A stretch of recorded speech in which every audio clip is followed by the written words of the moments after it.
Mari kita berdoa. Bapa Sorgawi, di dalam nama Tuhan Yesus, terima kasih atas hari ini ya Tuhan Yesus. Kami mengadakan ibadah raya, kami memuji dan memuliakan Engkau, kami menyembah kepadamu Tuhan Yesus. Dan saat ini kami akan mendengarkan firman-Mu dan kami akan berusaha Tuhan Yesus untuk jemaat-Mu mendengarkan firman. Dan kami mohon untuk urapan Roh Kudus kepada jemaat-Mu Tuhan Yesus. Roh Kudus urapi roh, jiwa, dan tubuh jemaat-Mu dimanapun mereka berada, baik di gereja Nias maupun di live streaming dimanapun mereka berada. Dan juga Roh Kudus urapi hamba yang membawakan firman ini.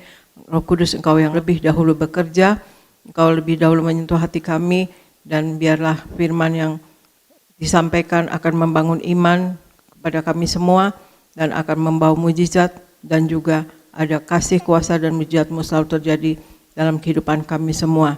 Terima kasih Tuhan Yesus, biarlah kami semua Engkau urapi, Engkau tutup bungkus kami dengan kuasa darah-Mu yang kudus, dan kami klaim oleh bilur-bilur Tuhan Yesus, kami semua sehat dan sembuh dalam nama Tuhan Yesus, dan berikan pasukan malaikat-Mu menjaga kami semua dalam hidup kami. Engkau sayangi kami, Engkau berkati kami, dan ampuni dosa dan kesalahan kalau ada yang kami lakukan atau kelemahan, kelalaian. Ampuni Tuhan Yesus, dan berikan kasih-Mu selalu ada pada kami. Dalam nama Tuhan Yesus, kami akan mulai firman ini. Amin. Amin. Shalom saudara sekalian. Tuhan Yesus memberkati saudara.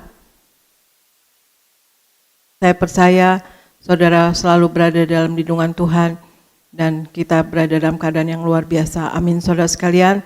Dan kami selalu berdoa untuk saudara-saudara yang dalam kesusahan ataupun sakit.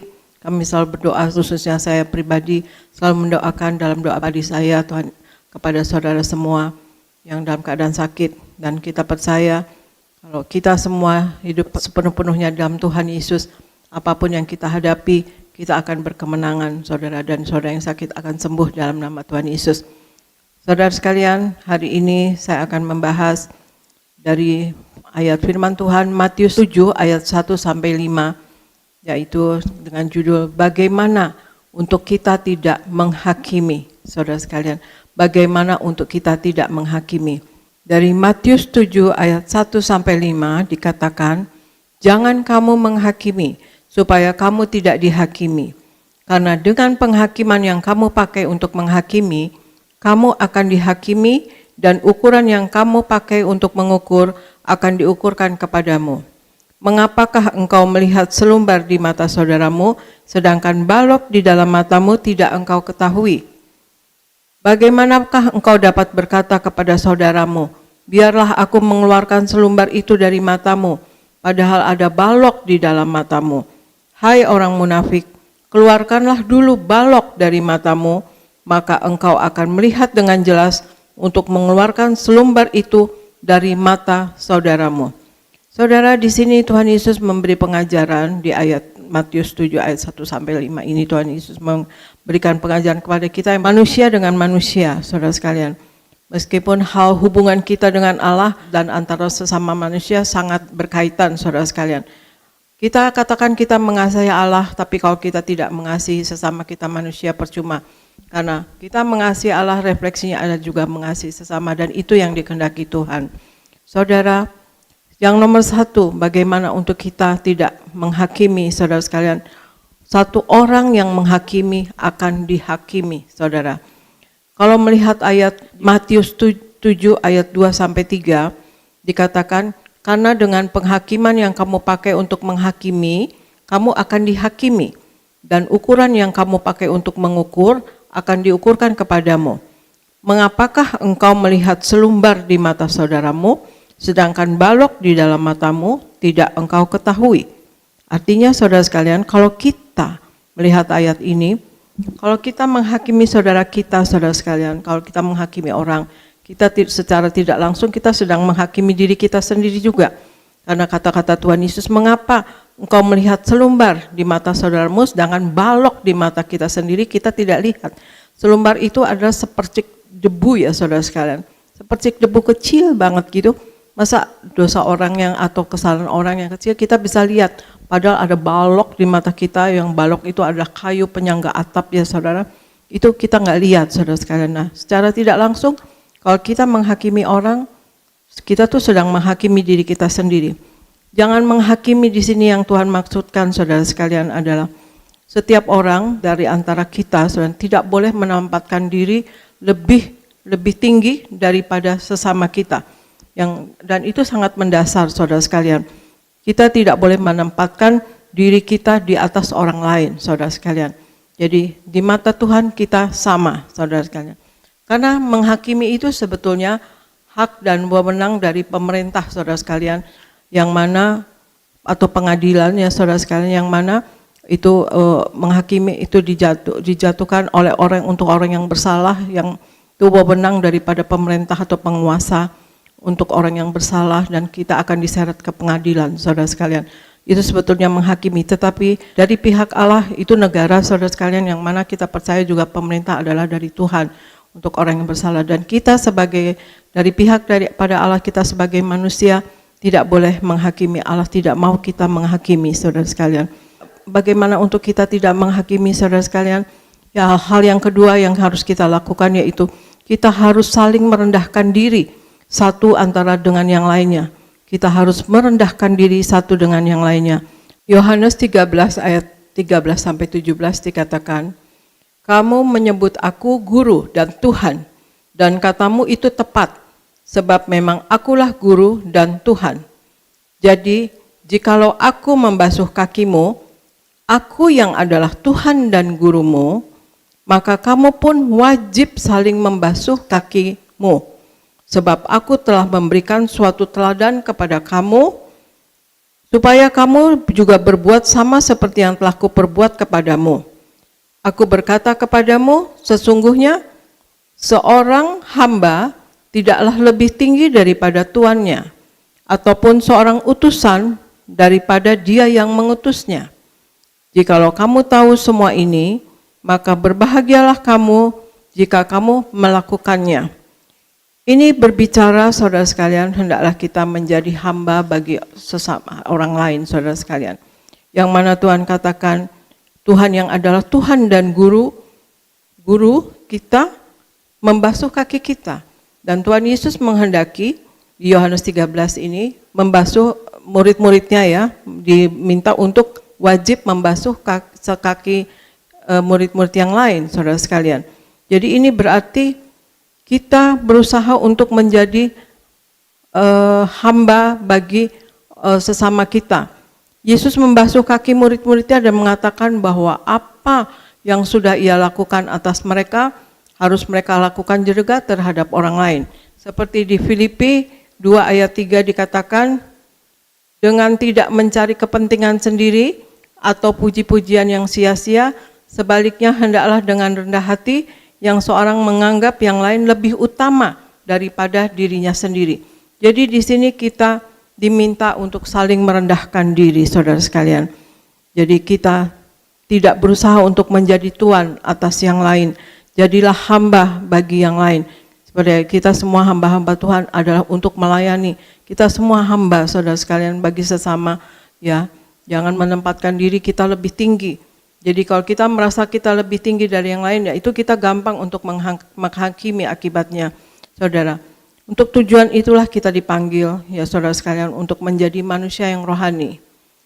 Karena kita merendahkan diri satu dengan yang lain, maka kalau kita manusia rohani, maka kita tidak menganggap tinggi nilai harga diri kita, saudara sekalian. Manusia rohani akan cuma Allah yang menilai dirinya sendiri, karena itu menyangkut kekekalan. Jadi manusia rohani tidak memperhatikan dan tidak peduli harga dirinya, saudara sekalian. Karena kita lebih mementingkan Allah yang menilai kepada kita, untuk karena itu menyangkut pada kekekalan, saudara sekalian. Dan Tuhan juga menghargai orang yang rendah hati dan mengecam orang yang sombong rohani, saudara sekalian. Seperti di Matius 23 ayat 13 dikatakan, celakalah kamu, hai ahli-ahli Taurat dan orang-orang Farisi, hai orang-orang yang munafik, karena kamu menutup pintu-pintu kerajaan sorga di depan orang. Sebab kamu sendiri tidak masuk dan kamu merintangi mereka yang berusaha untuk masuk. Yang ahli-ahli Taurat ini adalah orang yang mendalami kitab suci, ya saudara sekalian, juga orang Farisi, dan menganggap orang lain tidak berarti, saudara sekalian. Nah, ini orang sombong rohani. Tuhan sangat tidak senang dengan orang sombong rohani karena menganggap diri lebih tinggi daripada yang lain. Sedangkan Tuhan Yesus sangat kasih kepada orang yang dipandang sepele oleh masyarakat, saudara sekalian. Hal yang kedua, untuk supaya bagaimana kita tidak menghakimi, hendaklah kita saling merendahkan diri, saudara sekalian, satu dengan yang lain. Yang nomor satu tadi, supaya kita tidak menghakimi. Kalau kita menghakimi, maka kita akan dihakimi. Yang kedua, kita saling merendahkan diri satu dengan yang lain. Matius 18 ayat 15 dikatakan, apabila saudaramu berbuat dosa, tegurlah dia di bawah 4 mata. Jikalau ia mendengarkan nasihatmu, engkau telah mendapatnya kembali, saudara. Nah, kata-kata Tuhan Yesus jangan menghakimi di sini, saudara, bukan berarti kita menutup mata terhadap dosa, saudara. Tetapi adalah kita punya sikap dan tindakan yang benar untuk menanggapi keadaan atau kesalahan daripada orang yang sedang bersalah, saudara sekalian, atau yang sedang melakukan dosa, saudara sekalian. Ya, kita harus menanggapi dengan tepat kata-kata Tuhan Yesus, jangan menghakimi ini. Artinya bukannya kita menutup mata terhadap dosa, oh udah biarin deh, kita Tuhan katakan jangan menghakimi, ya udahlah biarin urusan dia dengan Tuhan. Memang, tapi ayat firman Tuhan juga mengatakan bahwa apabila saudaramu berbuat dosa, tegurlah dia di bawah 4 mata. Jadi tidak gembar-gembor ya saudara sekalian, tidak mempermalukan, tapi berdua ya saudara sekalian, 4 mata. Jika ia mendengarkan nasihatmu, engkau telah mendapatnya kembali, saudara sekalian. Kita punya sikap dan tindakan benar, saudara sekalian, untuk orang yang sedang berbuat salah itu. Tuhan mau kita berwaspada dalam menanggapi dan mengenali masalah yang sedang terjadi, saudara sekalian, sehingga kita bisa menegurnya dengan kasih, saudara sekalian. Jadi kalau kita tidak hati-hati atau tidak waspada dengan apa yang kejadiannya, saudara sekalian, maka kita bisa menegur dengan mengecam, saudara sekalian. Sedangkan Allah tidak mau kita mengecam, saudara. Kita harus serang dosa, saudara sekalian, tetapi dengan sikap yang benar, saudara. Di Yohanes 12 ayat 47 dikatakan, dan jikalau seorang mendengar perkataanku, tetapi tidak melakukannya, aku tidak menjadi hakimnya, sebab aku datang bukan untuk menghakimi dunia, melainkan untuk menyelamatkannya. Nah, saudara, Tuhan Yesus katakan, aku datang tidak menjadi hakimnya, sebab aku datang bukan untuk menghakimi dunia, melainkan untuk menyelamatkan. Nah, ayat selanjutnya itu kalau saudara baca, ya saudara, bahwa yang menjadi hakimnya adalah firman Tuhan. Firmanku yang menjadi hakimnya, dikatakan ya saudara. Jadi sebetulnya menghakimi dan menghakimi atau mengutuk apalagi ya saudara, itu sangat bertentangan dengan keselamatan. Karena Tuhan Yesus datang, aku datang ke dunia untuk menyelamatkannya. Jadi bukan untuk menghakimi, saudara sekalian. Dikatakan di Yohanes 12 ayat 747 dikatakan bahwa Tuhan Yesus datang untuk menyelamatkan dunia, saudara sekalian. Dan untuk itu hal ketiga yang kita harus lakukan untuk kita bagaimana tidak menghakimi, itu tidak menghakimi tidak berarti kita menutup mata terhadap dosa, saudara sekalian. Dosa harus kita serang, dosanya yang kita serang, tetapi tidak dengan gembar-gembor, karena firman Tuhan katakan tegur dengan 4 mata, saudara sekalian. Ya saudara sekalian, dan kemudian kita akan membaca firman Tuhan dari 1 Korintus 13 ayat 4 dan 5. Kasih itu sabar, kasih itu murah hati, ia tidak cemburu, ia tidak memegahkan diri dan tidak sombong. Ia tidak melakukan yang tidak sopan dan tidak mencari keuntungan diri sendiri. Ia tidak pemarah dan tidak menyimpan kesalahan orang lain. Hal yang keempat, saudara sekalian, bagaimana kita untuk tidak menghakimi orang ya saudara, bagaimana kita untuk berusaha tidak menghakimi orang, kita berbicara atau menegur dengan kasih dan tidak mengecam ya saudara sekalian. Berbicara dengan kasih dan tidak mengecam. Prinsip yang terpenting yang perlu dipahami kita sebagai orang Kristen adalah kalau kita tidak mengampuni saudara kita seiman, saudara sekalian, maka kita tidak akan diampuni. Itu prinsipnya ya saudara sekalian. Tuhan Yesus mengatakan kalau kita menghakimi, terutama saudara seiman ya, apa orang lain juga saudara sekalian, tapi terutama juga saudara seiman, kita kalau tidak kita ampuni atau kita hakimi terus, maka kita juga dihakimi. Maka kalau kita tidak mengampuni juga kita tidak diampuni saudara sekalian. Cara kita mengasihi dan memperhatikan saudara kita ya, saudara sekalian, menegur misalnya, berbicara dengan menegur dengan kasih saudara sekalian. Kita tidak menutup mata terhadap dosa ya saudara sekalian. Tapi karena firman Tuhan katakan ya tegur 4 mata saudara sekalian. Artinya dengan hati-hati, dengan kasih saudara sekalian, dan tidak digembar-gemborkan, tidak dipermalukan, tidak mempermalukan. Ya saudara sekalian, nah cara kita mengasihi dan memperhatikan saudara kita yang bersalah saudara sekalian, itu juga akan diukurkan juga dengan kasih dan perhatian Allah kepada kita. Kita akan dibalas oleh Tuhan kalau kita mengasihi orang yang sedang bersalah dan kita menegurnya dengan kasih saudara sekalian. Semakin banyak kita memberi kasih saudara sekalian, semakin banyak kita menerima penjagaan berkat Tuhan dan juga kasih daripada Tuhan Yesus saudara sekalian. Jadi bagaimana untuk kita tidak menghakimi? Nomor 1, kita kalau menghakimi orang, kita akan dihakimi. Yang kedua, kita saling merendahkan diri satu dengan yang lainnya. Yang ketiga, kita tidak menutup mata terhadap dosa. Tidak menghakimi bukan artinya kita menutup mata terhadap dosa. Tetapi yang keempat, kita menegurnya atau berbicara untuk yang sedang melakukan kesalahan itu, menegur dengan kasih saudara sekalian, dan tidak mengecam saudara sekalian ya. Karena tidak ada seorang pun yang boleh menempatkan diri di atas yang lainnya. Saudara, tidak ada yang, karena Tuhan Yesus katakan waktu Tuhan Yesus membasuh kaki murid-muridnya, Tuhan Yesus katakan di situ artinya Tuhan menganggap bahwa setiap orang setara. Itu seorang hamba tidak lebih tinggi daripada tuannya. Sebaliknya juga begitu. Jadi artinya kita di mata Tuhan kita sama. Siapapun kedudukan kita di dunia ini, tapi di mata Tuhan kita setara saudara sekalian. Kita tidak boleh menghakimi. Itulah untuk cara kita tidak menghakimi orang supaya hati kita juga damai sendiri saudara sekalian. Memang kita harus serang dosa dan kita juga jangan melakukan dosa. Dan kita juga banyak berbicara mengenai firman Tuhan kalau dalam pertemuan-pertemuan atau dengan kerabat atau dengan teman-teman, adalah pembicaraan firman Tuhan yang mana kita saling mengingatkan ya saudara sekalian. Saya akan saksikan saudara sekalian, saya pernah melayani seorang ibu yang suaminya selingkuh ya saudara sekalian.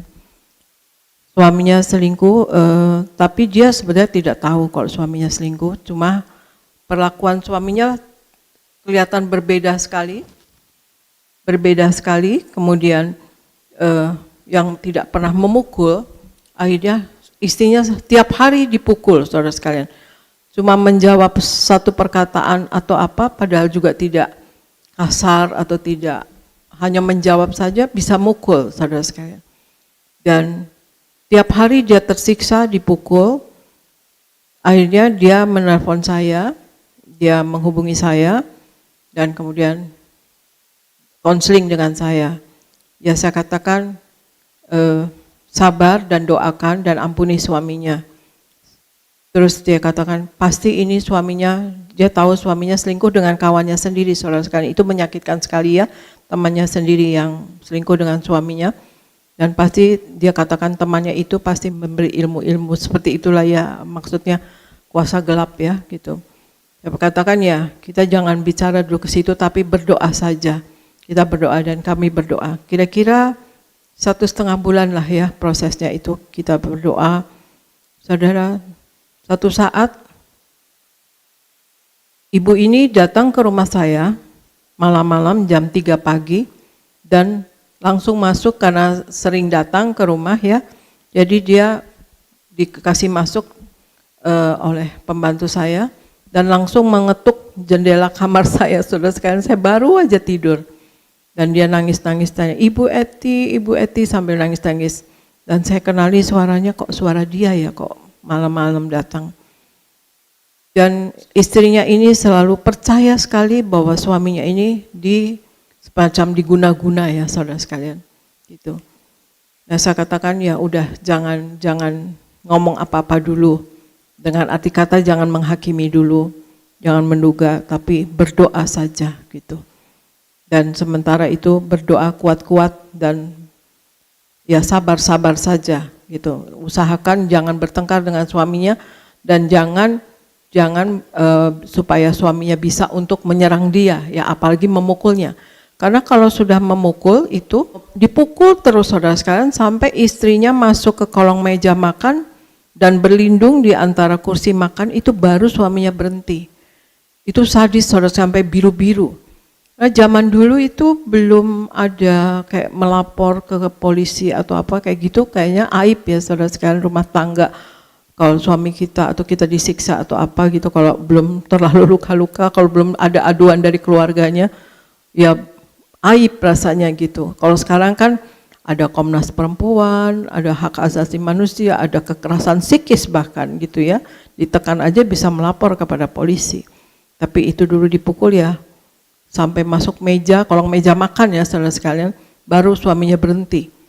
Nah akhirnya dia datang, ketuk kamar saya, ketuk jendela kamar saya keluar. Terus dia katakan dia baru saja dipukul dan dia sudah nggak tahan rasanya, seperti mau mati saja katanya gitu. Nah saya doakan, nah terus gitu, sudah selesai kita berdoa, dia mau pulang saudara. Saya tanya, ada diantar supir atau apa? Dia bilang enggak, tadi dia naik taksi saudara. Waduh, saya kasihan ya saudara sekalian, wanita naik taksi sendiri dan dia minta tolong untuk pembantu saya carikan taksi ya. Kemudian saya katakan ya sudah, saya antar, saya bangunkan pembantu saya antarkan pulang dia, karena kebetulan tidak jauh dari rumah saya di Kebayoran, dia di Permata Hijau. Nah sampai di rumahnya dia minta saya turun untuk dia. Betul-betul malam itu kejadiannya sangat lebih sadis daripada berapa hari sebelumnya gitu saudara sekalian. Nah, kemudian saya juga jadi agak ngeri ya kalau suaminya, karena suaminya ada, dan kalau suaminya keluar, waduh gimana ini saya pikir. Tapi ya saya berjalan bersama Tuhan Yesus, saya katakan saya ini menolong ibu ini dan saya percaya Tuhan Yesus juga menolong ibu ini gitu. Dan kemudian kami berdoa di ruang keluarganya. Dan di situ ada meja makan, saya juga tumpang tangan meja makannya itu, yang dimana dia selalu ngumpet ya, selalu masuk kolong meja, baru suaminya berhenti untuk memukul. Dan saya urapi dengan minyak, dan rumah itu juga sedikit saya urapi dengan minyak, cepet-cepetan karena takut suaminya bangun ya saudara. Nah kami berdoa bergandengan tangan berdua. Selesai doa amin saudara sekalian. Itu tiba-tiba di tembok rumah dia, putih saudara, tinggi, itu ada ular hitam saudara sekalian, sepanjang ini, semeter lebih. Saya seumur-umur di Jakarta belum pernah lihat ular yang warna hitam saudara sekalian, hitam semua, dan setebal ini gitu. Nemplok tiba-tiba sudah ada, tadinya nggak ada saudara sekalian ular itu. Selesai berdoa amin, tiba-tiba ada ular, begitu saudara. Aduh saya deg-degan juga. Dan saya ingat di depan itu ada pembangunan rumah saudara sekalian ya, ada tukang-tukang. Jadi saya bilang sama ibu ini, kamu diam di sini, kamu lihat ularnya nanti lari kemana. Tapi emang kelihatannya masih diam waktu itu ya, kamu perhatikan takut dia lari kemana jadi ketahuan gitu. Nah saya lari ke tempat bangunan di seberang rumah tersebut untuk minta kepada tukang-tukang, Pak minta tolong Pak, ada ular Pak gitu. Terus saya gitu, tolong pakai gimana ya Pak gitu. Pakai ada kayu kata-kata tukang-tukang itu, dan kemudian mereka membawa 2 kayu. Saya bilang temboknya tinggi loh. Mereka juga tahu ya rumah di situ temboknya tinggi. Jadi terus bapak-bapak itu tukang-tukang itu beberapa tukang ya, 3 atau 4 orang gitu masuk, terus membawa 2 batang kayu, dan kemudian mereka juga kalau memang tinggi mereka cari tali rafia itu. Dan begitu mereka lihat posisinya, akhirnya mereka menyambung ya, disambung kayunya itu, dan pelan-pelan, dan untung ularnya itu diam saudara sekalian. Itu kita juga tumpang tangan kan ya, jangan kemana-mana gitu tuh ularnya. Dan kemudian terus di ojok-ojok begini, terus akhirnya ularnya jalan melilit kepada kayu tersebut. Nah akhirnya sudah terlilit di kayu tersebut. Nah, kita bilang sama Pak, tolong bakar dong Pak ularnya gitu. Karena mereka kan tukang-tukang kan nginap ya di bangunan itu, dan mereka sedang masak air, masak Indomie mungkin, masak apa, terus ada kayu bakar itu ada apinya gitu ya. Mereka bukan kompor ya, bukan minyak tanah, tetapi kayu bakar, jadi api menyala. Nah, akhirnya dibakar di situ. Saya deg-degan sekali, saya lemes juga gitu ngelihatnya ada ular, tapi saya percaya bahwa itu kuasa gelapnya keluar di ular tersebut, karena begitu amin ada ular hitam itu. Nah, itu saudara sekalian, pertolongan Tuhan dan kuasa di dalam nama Tuhan Yesus. Kuasa Tuhan Yesus luar biasa. Kalau kita sungguh-sungguh dan kita mengampuni 70 kali 7, artinya ya sudah, kita lupakan saja kesalahan orang. Sudah kita ampuni, saya anggap tidak ada kesalahan orang terhadap kita. Maka saya juga ajarkan seperti itu kepada ibu itu. Maka Tuhan akan menolong, dan betul Tuhan menolong saudara. Nah, besoknya sore-sore dia telepon saya. Sikap suaminya sungguh berubah saudara sekalian. Melembut, tidak kasar, dan tidak marah-marah, dan tidak garang saudara sekalian. Itulah saudara sekalian, kalau kita berusaha untuk melakukan firman Tuhan, kita hidup, biarpun kita dalam masalah, tapi kita melakukan firman Tuhan, kita sesuai dengan firman Tuhan, kita mengampuni, kita berdoa selalu mengampuni, dan kita juga selalu tidak menghakimi saudara sekalian ya. Kita tidak menduga-duga dan kita tidak marah-marah sendiri, tetapi berharap dan bersandar kepada Tuhan, dan percaya bahwa Tuhan Yesus menolong, maka itu terjadi. Ya, itulah saudara sekalian kesaksian pelayanan saya. Marilah kita dalam hidup ini, karena dalam hidup ini kita tidak tahu sehari-hari kita akan menghadapi apa. Kadang-kadang biarpun kita lagi nggak kenapa-napa, kita bisa bete sendiri saudara sekalian, karena ada aja kejadian-kejadian yang membuat kita kesal gitu ya, ya bete lah gitu misalnya seperti itu. Tetapi itu kita dalam hidup kita harus ingat prinsip Alkitab. Dalam hidup ini kita penuh pengampunan, penuh kasih, dan tidak menghakimi kepada sesama kita. Marilah kita dalam hidup ini kita berjuang untuk kita dapat masuk surga, saudara sekalian, karena Tuhan Yesus katakan, berjuanglah, sempitlah pintu yang menuju surga, saudara sekalian. Artinya kita harus melewati dalam hidup ini. Kalau kita ada masalah-masalah, kita harus tetap menjadi pelaku firman, bukan kita dengan orang yang bersalah kita hakimi, dan orang yang bersalah kita kata-katai, atau kita gosipkan ya, atau kita sebar-sebarkan gitu saudara sekalian. Tetapi hendaklah kita tetap di dalam kasih, dan kemudian juga menegur dengan kasih untuk orang yang bersalah saudara sekalian. Dan itulah supaya untuk kita tidak menghakimi orang lain saudara sekalian. Nomor satu, orang yang menghakimi prinsipnya adalah akan dihakimi oleh Tuhan. Yang kedua, kita harus saling merendahkan diri satu dengan yang lainnya. Yang ketiga saudara sekalian, kita tidak menghakimi bukan berarti kita tutup mata terhadap dosa. Kita harus serang dosa, kita harus tolak dosa. Yang keempat, kita akan menegur dan juga berbicara dengan kasih kepada orang yang bersalah atau yang melakukan dosa, dan tidak mengecamnya. Demikian dari saya saudara sekalian. Terima kasih, menjadi berkat bagi saudara sekalian, dan marilah kita hidup menjadi pelaku firman, hidup menyenangkan hati Tuhan, dan selalu menyatu dengan tubuh darah Yesus. Tuhan Yesus ada di dalam kita, dan kita ada di dalam Tuhan Yesus, dan kita selalu memakai minyak urapan untuk penyertaan Tuhan dan proteksi kesukaan bagi Tuhan, maka kita selalu akan memuliakan Tuhan. Terima kasih, Tuhan Yesus memberkati. Menyembuhkan